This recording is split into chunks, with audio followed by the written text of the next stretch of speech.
सोडा, समाज सुधारला. बऱ्याच दारू सोडल्यात मी आता. इथं पेतक कुणी आता इतकं विचारलं तुम्ही काय हा म्हणता. मावशी हो, तुम्हाला एक काम सांगतो. आवाज येतो तुम्हाला? हे जर दारू पेले ना, मला हळूच अंतरवाली लिहून सांगा, यांचा असा निटोबा काढितो ना मी. निरोप मायापर्यंत येऊ द्या. दुसरं एक काम करा, बांध फोडायचे कमी करा. असे बांध फोडीते घेण्या देण्याचे एकामेकाचे. 5-5 पिढे झाले आपले लोक बोलत राहू एकामेकाला. तुम्ही जरा कमी शहाणे व्हायना. लोकांनी आपली नसोय केली. ही जात रागीट आहे, हिला थोडा मोठ्यापणा देऊन जर भडकेलं ना, हे तराला लागत आहे.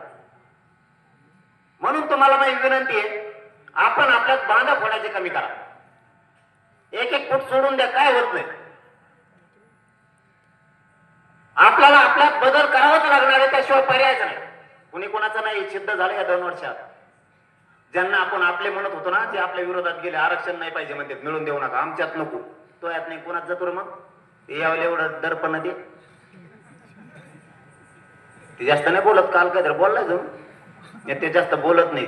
पण ते म्हणतात ते लई पातळी सोडून बोलत आहेत असं म्हणतो. खूप छान बोलत नाहीत ते पातळी सोडून बोलतात. म्हणलं तसंच असतं. मग आपल्या पातळ्या फातळ्या काही नसतं आपल्यापेक्षा. हा, तुला आडपडायचं कोणी सांगितलं? हिंदू आहे ना आपण.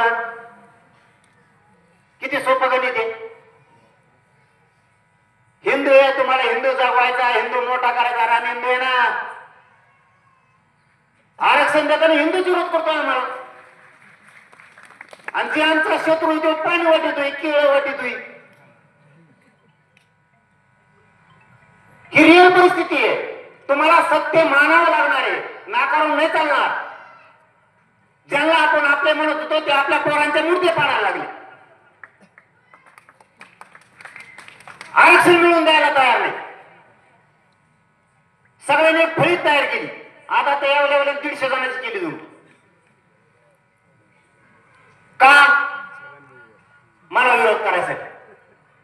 तो 150 येऊ दे, नाही तर 500 येऊ दे, नाही पालती पाडले ना त्याला खानदान नाही सांगणार. किती काय येऊ गेलो आरक्षणात आम्ही, तू कशाला मराठी नाराज? उलट त्या या लेवलने समजून घ्यायला पाहिजे. आपण विरोध केला तरी मराठी आरक्षणात गेली, त्याच्यापेक्षा कशाला नाराज अंगावर घ्यायची? मिळू द्या. राहिले तेच किती, आता 7-8% राहिले, तर किती राहिले ते मी आता घालणारच. 29 ऑगस्टला मराठी आरक्षणात गेले म्हणजे गेले. आता 1-2-3 काम सांगतो तेवढे करा.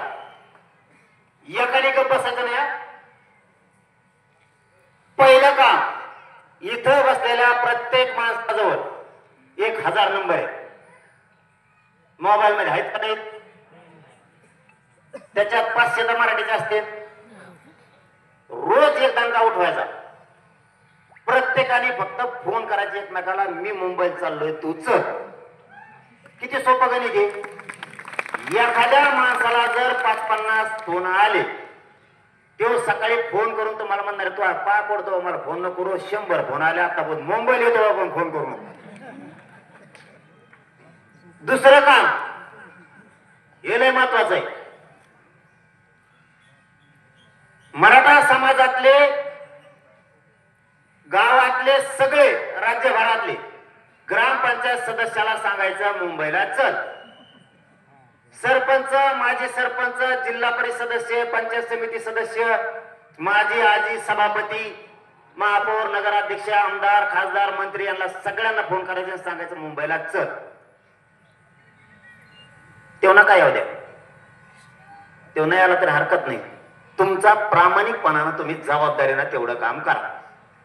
कारण त्याला निवडून आणताना आपले माणसं रात्रंदिवस डोळे फोडीते. तो मोठा होतो निवडून येऊन, त्याचे पोरं मोठे होते, आपण बेकार लागतो. त्याला एकच सांगा, आता महे लेकरं, माझ्या समाजाचे लेकरं मोठे होणार आहेत, फक्त मुंबईला आमच्या संग चल. आणि तो जर नाही आला तुम्ही त्याला काही बोलू नका. आपल्याला फक्त सांगा घेऊन नव्हता, त्याचा बाजार उठेलच म्हणून समजत नाही, पाळलाच.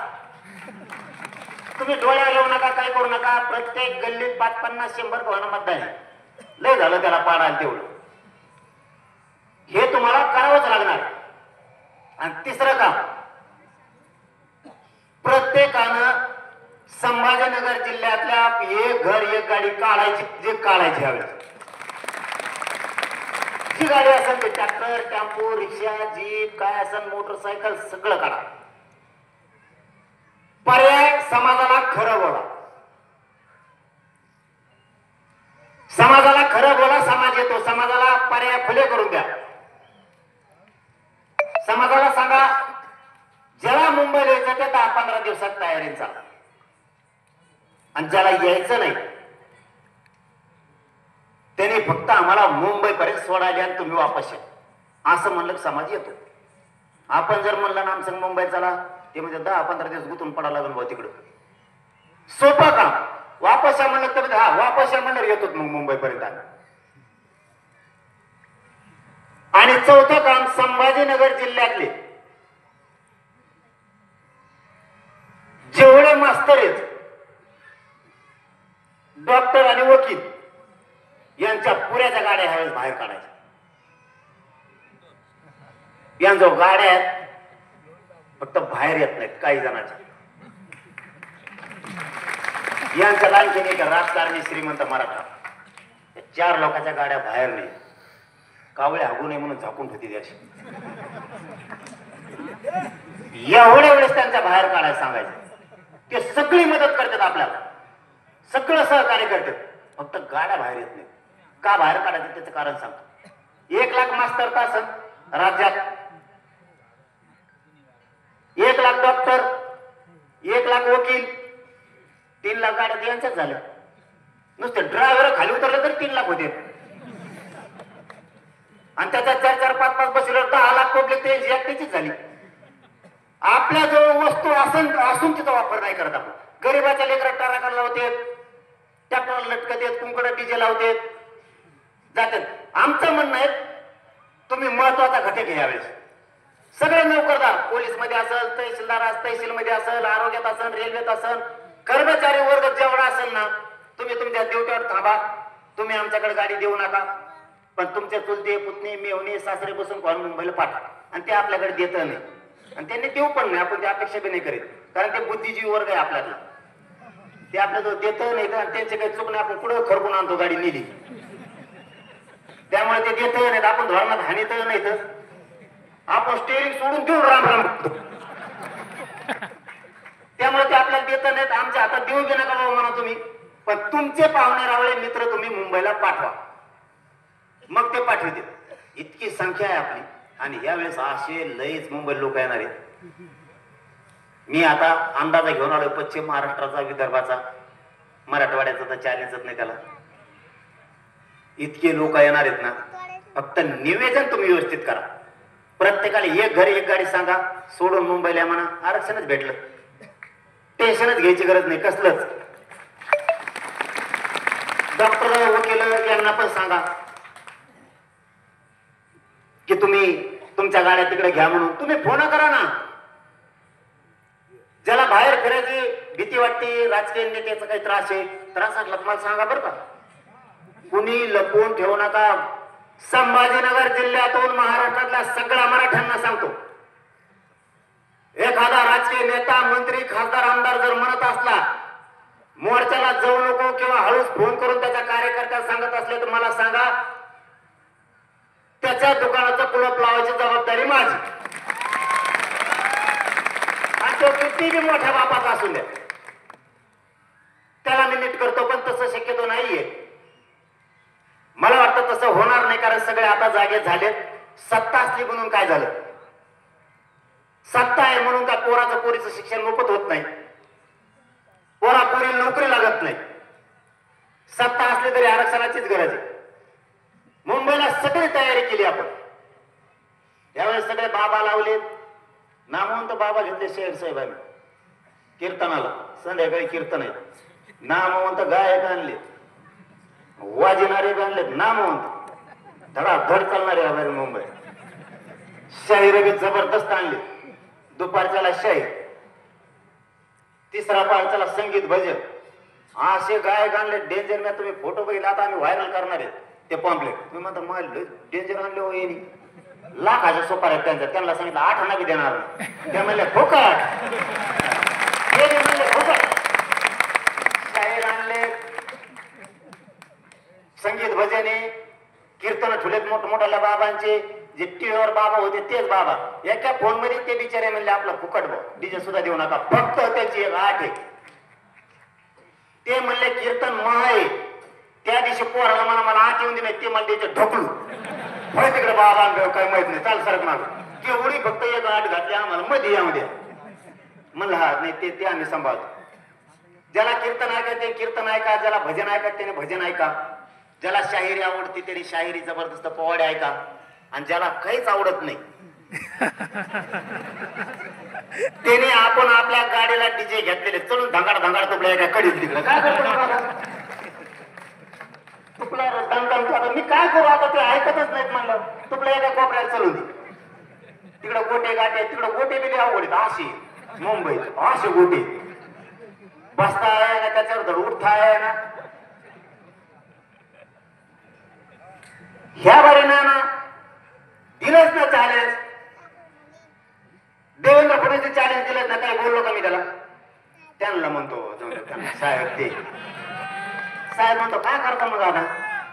मी मीडियावाल्याचा खरंच सांगतो, मला सन्मान करतो, कारण 2 वर्ष झालं त्यांनी मराठीचा मुद्दा असा लावून धरला. म्हणून मी लाईव्ह होतो आणि त्या लाईव्ह मध्ये ते म्हणले ते मुख्यमंत्री प्रमुख माणूस, त्याला नका बोलू आर तुर चांगलं बोला. बरं म्हणलं चांगलं बोलू, एवढी बार काय आता. आपण नाही का बैलाला समजा पेंड नेतो, पेंडात मीठ बी टाका लागतं तेव्हा ती बैल पेंड खातो, सगळी नाही तर खात नाही, नुसता जी बोडीतो अशी.